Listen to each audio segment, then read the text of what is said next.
Hello dear students, welcome back to smart knowledge. प्यारे बच्चों, आज की जो वीडियो है वो काफ़ी इंपॉर्टेंट रहने वाली है। इस वीडियो में हम प्रैक्टिस पेपर जो आपका दिया गया है मिड टर्म एग्ज़ाम वो हम डिस्कस करेंगे। बट उससे पहले हम जो सिलेबस है वो देखेंगे क्लास 6 साइंस का। कुछ बच्चों के कमेंट हैं कि उनको यही आइडिया नहीं है कि सिलेबस जो आना है पेपर में वो कितना आना है। आप सभी बच्चे जानते हो कि अब की बार जो क्लास 6 की बुक्स हैं वो चेंज हो गई हैं, सिलेबस भी यानी कुछ चेंज ही सिलेबस है। तो आपको सबसे पहले सिलेबस पता होना चाहिए। तो देखिए, आपका जो सिलेबस है वो यहाँ पर आप देख सकते हो। पहला जो चैप्टर है आपका विज्ञान का अनूठा संसार, ये आपका चैप्टर है, ठीक है, जिसमें से बहुत ज़्यादा कुछ क्वेश्चंस बनते नहीं हैं। उसके बाद सेकंड है सजीव जगत में विविधता, जहाँ अपने आसपास के प्लांट्स, जो पौधे हैं, जंतु हैं, उनके बारे में आपको पढ़ना है। उसके अलावा आपको आइडिया होना चाहिए जो आपने क्लास 4th में पढ़ा था, चू चू करती चिड़िया आई, ठीक है, ये आपको पता होना चाहिए। उसके अलावा कैसे पहचाना चींटी ने अपने दोस्त को, क्लास 5th का है। बसेरा ऊंचाई पर, क्लास जो है चैप्टर 13 है, ये क्लास 5th का। इनके बारे में भी थोड़ा बहुत आइडिया आपको होना चाहिए, आपने पहले पढ़े हुए हैं।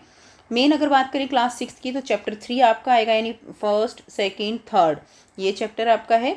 उसके बाद क्लास 5th का आपका बीज बीज और बीज है, ठीक है। उसके बाद देखिए क्लास 6th का आपका लंबाई और गति का मापन चैप्टर 5 आएगा। यानी पहला आप कौन कौन से चैप्टर आ रहे हैं, फर्स्ट चैप्टर है आपका, दूसरा है, तीसरा है, पांचवा है। उसके बाद देखिए चैप्टर 6 है हमारे आसपास के पदार्थ, ठीक है, ये आपका चैप्टर आना है।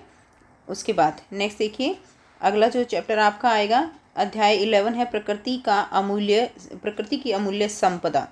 तो ये चैप्टर आपके जो आपका पेपर होगा मिड टर्म एग्जाम उसमें आएंगे, फर्स्ट सेकंड थर्ड फिफ्थ। तो फर्स्ट देखिए कौन कौन से हो गए आपके जो चैप्टर आने हैं, first second third fifth sixth और 11th, ये चैप्टर आपके जो है सिलेबस में है। तो इनको आपको अच्छे से तैयार करना है। उसके अलावा बच्चों साइंस का जो पेपर का पैटर्न है वो भी आप देख लीजिए। इसमें आपका सेक्शन ए दिया गया है, एमसीक्यू टाइप क्वेश्चन मिलेंगे 1 से 12। सेक्शन बी में आपको very short answer type 4 question जो है आपको मिलेंगे यहाँ पे, ठीक है, नंबर ऑफ क्वेश्चन 4 रहेंगे।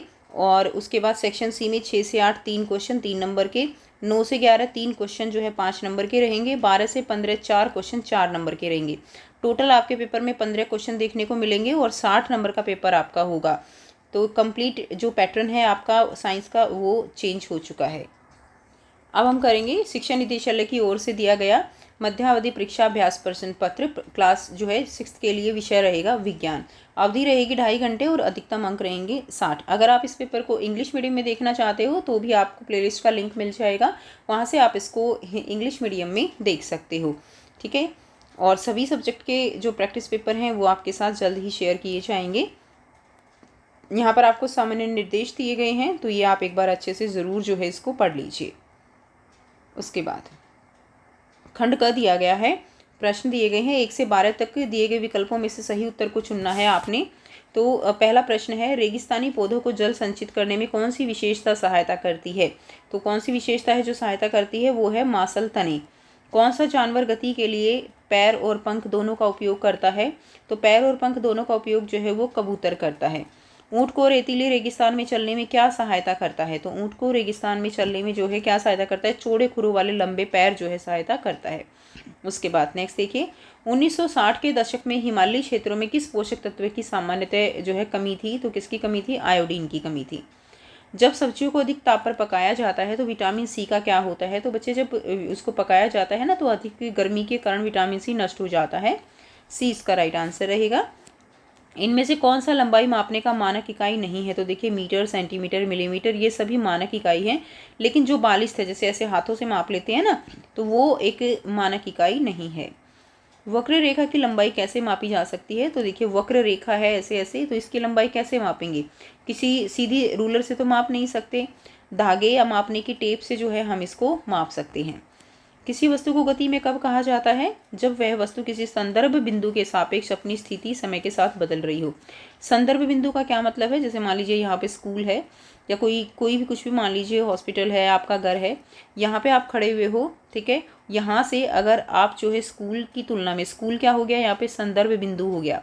यहाँ से चल के अगर आप कहीं पे भी यहाँ पे पहुँच जाते हो तो इसके रेफरेंस में आपने अपनी जो स्थिति है यहाँ से बदल कर यहाँ कर ली है, तो ये संदर्भ बिंदु हो गया। और आप यानी किस में हो, गति में हो। उसके बाद नेक्स्ट देखिए, उन पदार्थों को क्या कहते हैं जिनके आर पार नहीं देखा जा सकता? तो जिनके आर पार नहीं देखा जा सकता उनको क्या कहते हैं? उनको हम जो है अपारदर्शी कहेंगे। सी इसका राइट आंसर हो जाएगा। पृथ्वी की सतह का कितने प्रतिशत भाग जल से ढका हुआ है? पृथ्वी की सतह का 2/3 भाग जो है वो जल से ढका हुआ है। नेक्स्ट देखिए, इनमें से कौन सा संसाधन अनवीकरणीय है? तो अनवीकरणीय संसाधन कौन से होते हैं? जिनको हम दोबारा से प्राप्त नहीं कर सकते, ठीक है, तो वो अनवीकरणीय संसाधन हो जाते हैं। तो इसमें जो कोयला है वो अनवीकरणीय संसाधन है, क्योंकि कोयले को बनने में ही लाखों करोड़ों वर्ष लग जाते हैं। अगला है वर्षा जल संचयन क्या है? यानी वर्षा का जल जो है उसका संचयन क्या कहलाता है? तो वर्षा का जल जो है बाद में अगर हम उसको उपयोग करने के लिए उसको इकट्ठा करते हैं तो उसको क्या बोला जाता है? वर्षा जल का संग्रह बोला जाता है। नेक्स्ट देखिए, खंड ख दिया गया है। प्रश्न 2 है, इसमें आपको 2-2 नंबर के क्वेश्चन देखने को मिलेंगे। पशुओं के वर्गीकरण के लिए आवास की 2 मुख्य श्रेणियां कौन सी हैं? प्रत्येक का एक उदाहरण आपको यहाँ पर देना है, ठीक है। अथवा में दिया गया है, यानी अब अथवा का मतलब क्या है कि इसमें से और इसमें से आपको कोई एक क्वेश्चन करना है। क्लियर? तो इसमें आपके 5 क्वेश्चन दिए गए हैं 2-2 नंबर के। तो यहाँ से करेंगे। पहला प्रश्न है, पशुओं के वर्गीकरण के लिए आवास की 2 मुख्य श्रेणियां कौन सी हैं? प्रत्येक का एक उदाहरण दीजिए। तो इसमें रहेगा, पहला है स्थल आवास जैसे कि शेर, उसके बाद है जल आवास जैसे कि मछली, ठीक है। अथवा में दिया गया है कि समझाइए कि निम्नलिखित जंतु अपने परिवेश के अनुसार कैसे अनुकूलित हैं। तो गर्म रेगिस्तान का ऊँट जो है वो गर्म मरुस्थल का ऊँट वो कैसे है? तो उसका अनुकूलन है कि वो जल संरक्षण कर सकता है, यह कई दिनों तक पानी पिए बिना जीवित रह सकता है और एक बार में बहुत सारा पानी पी सकता है। दूसरा, उसके अंदर क्या है? कुबड़ है, उसकी जो कमर है उस पर कुबड़ होता है ना, तो इसमें वसा जमा रहती है जो भोजन और पानी की कमी में ऊर्जा तथा जल बनाने के काम आती है, ठीक है, कुबड़ होता है। उसके बाद अगर हम बात करें ठंडे रेगिस्तान की, तो ठंडे रेगिस्तान का जो ठंडे मरुस्थल का ऊँट होता है उसमें अनुकूलन कैसे होता है? तो घने बालों का आवरण होता है उसकी सतह पर, यह उसे किससे बचाता है? ठंड से बचाता है, और गर्मियों में जो है गिर जाता है ताकि शरीर ठंडा रह सके। उसके बाद उसमें 2 कुबड़ होते हैं, इनमें वसा जमा रहती है जो कठिन परिस्थितियों में भोजन और ऊर्जा का स्रोत बनता है। तो आपको इसमें केवल ये पॉइंट्स भी आप लिख सकते हो, जल संरक्षण है, कुबड़ है, ठीक है, घने बालों का आवरण है और 2 कुबड़ हैं, तो ये भी आप लिख सकते हो। ये मैंने आपको समझाने के लिए यहाँ पर लिखा हुआ है। नेक्स्ट देखिए, क्वेश्चन नंबर 3 है, खाद्य मील क्या है? इसका महत्व बताइए। खाद्य मील का अर्थ है कि भोजन जो है वो उपभोक्ता तक पहुंचने के लिए कितनी दूरी तय करता है, यानी किसान के खेत से लेकर और हमारे तक जो भोजन पहुंचता है, ठीक है, उसको क्या कहते हैं? उस दूरी को खाद्य मील कहा जाता है। इसका महत्व क्या है? यह हमें बताता है कि भोजन कितना ताज़ा है और इसके परिवहन से पर्यावरण पर कितना प्रभाव पड़ा है। प्रश्न 4 है, पारदर्शी और पारभासी वस्तुओं के बीच 2 अंतर लिखिए। तो पारदर्शी वस्तुएं जो है पारदर्शी वस्तु से वस्तुएं साफ दिखाई देती हैं, जबकि पारभासी वस्तु से धुंधली दिखाई देती हैं। उदाहरण रहेगा, कांच जो है कैसा है? पारदर्शी है, जबकि धुंधला कांच जो है वो अर्धपारदर्शी या पारभासी है। नेक्स्ट है प्रश्न 5 है, अनवीकरणीय संसाधनों को सीमित क्यों माना जाता है? तो अनवीकरणीय संसाधन यानी वो एक बार उपयोग होने के बाद बार बार नहीं बनते हैं, एक बार उपयोग होने पर पुनः नहीं बनते और इन्हें बनने में लाखों वर्ष लगते हैं, तो इसीलिए उनको सीमित माना जाता है। या जो है और में दिया गया है, नवीकरणीय और अनवीकरणीय संसाधनों में अंतर बताना है। तो नवीकरणीय संसाधन जल्दी पुनः उपलब्ध हो जाते हैं, जबकि अनवीकरणीय नहीं। नवीकरणीय के उदाहरण क्या रहेंगे? जैसे वायु है, जल है, जबकि अनवीकरणीय के उदाहरण क्या रहेंगे? कोयला, पेट्रोलियम है। नेक्स्ट देखिए, 5 क्वेश्चन हम कर चुके हैं। अब हम करेंगे खंड ग, ठीक है। खंड ग में क्वेश्चन नंबर 6 है, रवि की माँ घर में सब्जियों के बगीचे की देखभाल करती है। एक दिन वह मिट्टी से गाजर निकाल रही थी और उन्होंने राहुल से कहा कि गाजर एक प्रकार की जड़ है। तो गाजर जो है वो किस प्रकार की जड़ है? तो गाजर जो है वो किस प्रकार की जड़ है बच्चों? गाजर एक मूसला जड़ है। कैसी जड़ है? मूसला जड़।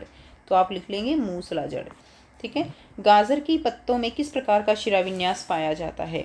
तो जो मूसला जड़ होती है उनके अंदर कैसा शिराविन्यास होता है? उनके अंदर जो है तो जिसकी जड़ें मूसला होंगी उसमें शिराविन्यास जालिका रूपी शिराविन्यास होता है। तो आप लिख लेंगे जालिका रूपी शिराविन्यास, ठीक है। जालिका रूपी शिराविन्यास। जालिका रूपी कैसा होता है बेटा? जालिका रूपी कुछ ऐसा होता है, इस तरह से ये वाला शिराविन्यास होता है।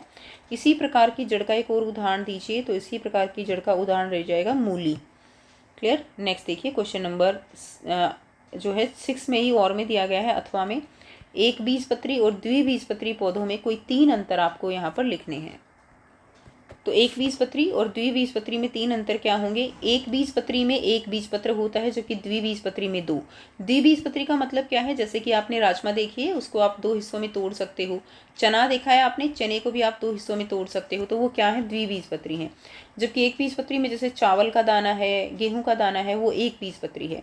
एक बीजपत्री में समांतर शिराएँ होती हैं। समांतर शिराएँ कैसी होंगी? इस तरह की, जो समांतर, जैसे घास का पत्ता, केले का पत्ता। और द्विबीजपत्री में कैसी होती हैं? जालदार होती हैं, कुछ इस तरह की, ठीक है, जैसे जो पीपल का पत्ता होता है। एक बीजपत्री में जड़ें रेशेदार जड़ें होती हैं, जबकि द्विबीजपत्री में एक जो है मुख्य जड़ होती है। मूसला जड़ भी लिख सकते हो, द्विबीजपत्री में मुख्य जड़ या मूसला जड़ भी लिख सकते हो आप, ठीक है। उसके बाद नेक्स्ट देखिए क्वेश्चन नंबर 7 है, संतुलित आहार क्या है? पोषण की आवश्यकता प्रत्येक व्यक्ति में भिन्न क्यों होती है? तो संतुलित आहार वह है जिसमें सभी आवश्यक पोषक तत्व किस मात्रा में हो? उचित मात्रा में हो, उसे क्या कहा जाता है? संतुलित आहार कहा जाता है। आवश्यकता व्यक्ति की उम्र, काम, लिंग और स्वास्थ्य के अनुसार जो है क्या होती है? संतुलित आहार की बदलती रहती है। क्वेश्चन नंबर 8 है, 3 ऐसे कार्य लिखिए जो वायु की उपस्थिति के कारण संभव हैं। तो सांस लेना, जलने में सहायता, ध्वनि का संचरण। बिना ऑक्सीजन के कोई भी वस्तु नहीं चलती है। और ध्वनि जो, यानी हम एक दूसरे की आवाज़ सुन पाते हैं, वो किसके कारण? ध्वनि के संचरण के कारण। उसके बाद अथवा में दिया गया है, मानव गतिविधियों द्वारा वायु प्रदूषण के कोई 2 तरीके समझाइए। वायु प्रदूषण को कम करने के लिए एक उपाय बताइए। तो मानव द्वारा वायु प्रदूषण के 2 तरीके क्या हैं? वाहनों से धुआं निकलता है, कारखानों से गैसें निकलती हैं। वायु प्रदूषण कम करने का एक उपाय क्या है? वृक्षारोपण। क्या हो जाएगा? वृक्षारोपण। तो क्वेश्चन नंबर 7 और क्वेश्चन नंबर 8 दोनों क्वेश्चन हमने कर लिए हैं। अब खंड घ में देखिए, लंबाई का एसआई मात्रक क्या है? तो लंबाई का एसआई मात्रक यहाँ पर क्या रहेगा? मीटर। 1 किलोमीटर में कितने मीटर होते हैं? तो 1 किलोमीटर में 1000 मीटर होते हैं। जब कोई वस्तु एक स्थिर स्थिति के चारों ओर आगे पीछे चलती है तो उस गति को क्या कहा जाता है? तो आगे पीछे चलना, उस गति को दोलन कहा जाता है। नंबर 4 है, वृक्ष की परिधि को मापने के लिए एक डैश मापन टेप की आवश्यकता है। तो देखो टूटी हुई तो कैसे होगा? अब वृक्ष है, उसकी परिधि मापनी है तो कैसे होगा? लचीली टेप चाहिए जिसको हम मोड़ सकें, तो लचीली आ जाएगा। हिंडोला झूले की गति डैश का उदाहरण है। तो हिंडोला झूला जो है वो गोलाई में घूमता है, वृत्ताकार आ जाएगा। अगला प्रश्न जो है वो मिलान करना है कॉलम ए को कॉलम बी से। पारदर्शी पदार्थ कौन सा होता है? तो कांच जो है वो कैसा है? पारदर्शी पदार्थ है। अपारदर्शी पदार्थ कौन सा होगा? लकड़ी हो जाएगा। चमकीला पदार्थ स्टील हो जाएगा। तो बेटा इसमें ऑलरेडी मिलान किया हुआ है, ये शायद मिस प्रिंटिंग है। मुलायम पदार्थ स्पंज है और कठोर पदार्थ पत्थर है, ठीक है। उसके बाद क्वेश्चन नंबर 11 है, इसमें किसी एक का उत्तर देना है आपको, पहले या दूसरे में से। तो ये पहला है, पहले के ये 2 क्वेश्चन दिए गए हैं जो हम करेंगे। पोषक तत्वों की परिभाषा देनी है और इनके प्रमुख प्रकार हमें लिखने हैं। दूसरा क्या है, हमें अपने दैनिक आहार में फल और सब्जियां सम्मिलित करने की सलाह क्यों दी जाती है। तो पोषक तत्व क्या है? पोषक तत्व वे घटक हैं जो शरीर की वृद्धि, मरम्मत और ऊर्जा के लिए आवश्यक होते हैं। प्रमुख प्रकार क्या रहेंगे? कार्बोहाइड्रेट, प्रोटीन, वसा, विटामिन, खनिज और जल। हमें अपने आहार में फल और सब्जियों को क्यों शामिल करना चाहिए? तो फल और सब्जियां विटामिन, खनिज और रेशे से भरपूर होती हैं जो शरीर को स्वस्थ रखती हैं। नेक्स्ट है, अगला क्वेश्चन है अथवा में जो दिया गया है, हम अपने दैनिक आहार में फल और जो सब्जियां हैं, अथवा में जो दिया गया है, किन्हीं 3 विटामिनों के नाम और उनके प्राकृतिक स्रोत जो है वो आपको लिखने हैं। और कुछ सब्जियां पकाते समय अपने पोषक तत्व जो है वो क्यों खो देती हैं, समझाइए। तो आंसर रहेगा कि 3 विटामिन और उनके स्रोत हमें लिखने हैं। तो देखिए, विटामिन ए गाजर, हरी पत्तेदार सब्जियों में होता है। विटामिन सी जितनी भी खट्टी चीज़ें हैं, नींबू, आंवला, सब में है। और विटामिन डी जो है वो धूप और दूध में होता है। अब कुछ सब्जियां अधिक पकाने पर जो है विटामिन नष्ट हो जाते हैं। तो अधिक पकाने के कारण, ऊष्मा के कारण जो है क्या हो जाते हैं, उनके अंदर के विटामिन नष्ट हो जाते हैं। ये थे 3 नंबर के प्रश्न खंड अड़ा में। अब यहाँ पर आपको 4-4 नंबर के प्रश्न दिए गए हैं। क्वेश्चन नंबर 12 है, इसमें देखिए आपको यहाँ पर पहले ये थोड़ा सा इस तरह से पैराग्राफ दिया गया है, लेकिन ध्यान रखिएगा कि इसमें आपके जो क्वेश्चंस पूछे गए हैं उनके आंसर नहीं मिलते हैं। ये जस्ट एक बताया जाता है कि ये जो आपको पैसेज दिया गया है ऊपर, वो किस बारे में है, जो लाइनें दी गई हैं। डॉक्टर रघु और मनीराम चाचा वर्षा के बाद बच्चों को प्रकृति भ्रमण पर ले गए। उन्होंने विभिन्न पौधों और जानवरों को देखा जिनमें अलग अलग स्वर निकालने वाले पक्षी भी थे। छात्रों ने पौधों की तना, पत्तियां, बीज आदि के आधार पर विभिन्न विशेषताएं देखी। तो पौधों को उनकी ऊंचाई और तने के आधार पर किन्हीं दो समूहों में क्या करना है, वर्गीकृत करना है। तो ऊंचाई और तने के आधार पर हम इसको करेंगे। तो यहाँ से हम पूरा आंसर करेंगे। देखिए, पौधों को उनकी ऊंचाई और तने के आधार पर करना है। तो देखिए, पौधों को उनकी ऊंचाई और तने के आधार पर दो समूह है, झाड़ी और वृक्ष। ठीक है, झाड़ी और वृक्ष। तीसरा भी होता है शाख, तीसरा भी लिख सकते हो। दो ही पूछा है तो लिखा है, लेकिन पता होना चाहिए आपको शाख। उसके बाद आम और गुलाब को इन समूहों में वर्गीकृत कीजिए। तो आम क्या है, आम जो है वृक्ष है, और गुलाब क्या है, गुलाब एक झाड़ी है। अगला है सी और डी में से कोई एक करना है। आरोही लता की परिभाषा लिखिए, ये विसर्पी लता से कैसे भिन्न है। तो आरोही लता क्या होती है, बेलदार पौधे इसको हम कह सकते हैं, या आरोही पौधे कह सकते हैं। ठीक है, आरोही क्या होते हैं, जैसे मनी प्लांट होता है, वो एक सपोर्ट के साथ क्या होता है, ऊपर चढ़ता चला जाता है। तो वे पौधे जिनका तना कमजोर होता है और सहारे के सहारे ऊपर चढ़ते हैं, उनको क्या बोलते हैं, आरोही पौधे। दूसरा है रेंगने वाले पौधे जो है वो क्या होते हैं, वो जमीन पर फैलते हैं। नेक्स्ट क्वेश्चन है तुलसी और साधारण घास के तने व पत्तियों की व्यवस्था की तुलना कीजिए। तो तुलसी क्या होती है, तुलसी का तना सीधा होता है, पत्तियां जालदार शिराओं वाली होती हैं। घास का पतला तना होता है, लेकिन पत्तियां कैसी होती है, समानांतर शिरों वाली, ऐसे करके सीधी वाली। ठीक है, तो ये इसका आंसर हो जाएगा। अगला प्रश्न है क्वेश्चन नंबर 13। विद्यार्थी एक बस में पौधों और जानवरों के अध्ययन करने के लिए सैर पर जा रहे हैं। दूसरी कक्षा के विद्यार्थी बस के बाहर से बस में बैठे यात्रियों को देख रहे हैं। क्या यात्री एक दूसरे के सापेक्ष गति में हैं? तो आपने देखा होगा जो बस में बैठे हैं वो तो आपको विराम अवस्था में दिखाई देंगे, लेकिन जो बाहर हैं वो आपको चलते हुए नजर आएंगे। जैसे आप कहीं बस में जाते हो तो आप देखते हो ना कि ऐसा लगता है जैसे पेड़ पीछे भाग रहे हैं। ठीक है, तो यात्री एक दूसरे के सापेक्ष गति में है, तो इसमें आ जाएगा नहीं, वो गति में नहीं है। क्या यात्री पेड़ों के सापेक्ष गति में है? तो बिल्कुल, पेड़ बेशक अपनी जगह, लेकिन यात्रियों को क्या लग रहा है कि पेड़ जो है वो जा रहे हैं और वो गति में है, तो इसमें हाँ आ जाएगा। उसके बाद गति निर्धारण करने में संदर्भ बिंदु का महत्व आपको समझाना है। तो यहाँ से इसका आंसर कर लेंगे कि संदर्भ बिंदु के बिना यह जानना असंभव है कि कोई वस्तु गति में है या स्थिर है, और न ही उसकी स्थिति या गति की दिशा का सही आकलन किया जा सकता है। तो संदर्भ बिंदु के रेफरेंस में ही हमें पता चलता है कि कोई भी वस्तु चल रही है या वो अपनी जगह पे रुकी हुई है। उसके बाद अगला प्रश्न है सीधी सड़क पर चलती बस किस प्रकार की गति प्रदर्शित करती है, परिभाषित कीजिए। तो कैसी गति प्रदर्शित करती है? सीधी सड़क पर रेखीय गति। कौन सा हो जाएगा? रेखीय गति। ठीक है, जो एक सीधी रेखा में चलती है, रेखीय गति। आप और इसको लिख सकते हो, जो सीधी रेखा में चलती है। ठीक है, उसके बाद क्वेश्चन नंबर 14 है गुलन की माँ ने पानी में चीनी और नमक और नींबू का रस मिलाकर शिकंजी बनाई। गुलन ने देखा कि चीनी और नमक पानी में गायब हो गए, यानी क्या हुआ, पानी के अंदर घुल गए। चीनी और नमक जो है वो पानी में क्यों गायब हो गए? इससे हमें चीनी और नमक की विलयता के बारे में क्या जानकारी मिलती है?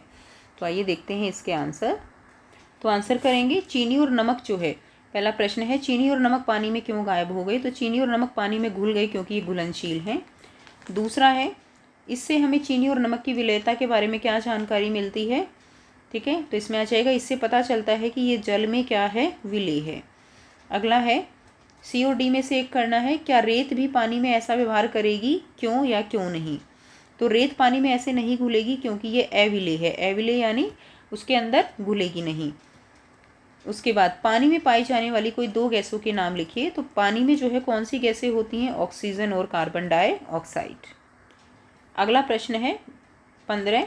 हमारे देश में नदियां, झरने, झीलें प्रचुर मात्रा में हैं। ये सभी मीठे पानी के स्रोत हैं, फिर भी हमें स्वच्छ जल की भारी कमी का सामना करना पड़ रहा है क्योंकि जल लगातार प्रदूषित होता जा रहा है। आपको बताना है जल प्रदूषण क्या है। तो हम इन चारों क्वेश्चंस के आंसर करेंगे। तो पहला प्रश्न क्या है, जल प्रदूषण क्या है? तो जल की बर्बादी ना, जब जल हमें हानिकारक पदार्थ मिल जाते हैं तो उसे जल प्रदूषण कहा जाता है। जल प्रदूषण उत्पन्न करने वाली दो मानव गतिविधियां लिखिए। तो जल प्रदूषण किसके कारण होता है? औद्योगिक अपशिष्ट, नालों का पानी, यानी जो उद्योगों से निकला जो कचरा है वो उसमें डाल दिया जाता है, या नालों का पानी जो है वो उसमें गंदगी होती है। नेक्स्ट देखिए सी में है वर्षा जल संचयन की परिभाषा दीजिए। तो वर्षा का पानी एकत्र कर बाद में उपयोग करना क्या कहलाता है? वर्षा जल संचयन कहलाता है। जल की बर्बादी कम करने के कोई 2 उपाय बताइए। तो नल का उपयोग के बाद बंद कर देना और वर्षा जल संचयन करना, ये 2 उपयोग हो जाएंगे। तो यह है कंप्लीट पेपर। आई होप सभी बच्चों को सारे क्वेश्चंस क्लियर।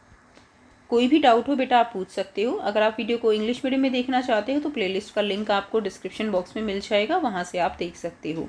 ठीक है, तो मिलते हैं आपसे नेक्स्ट वीडियो में। Till then take care, bye bye and best of luck for your exam.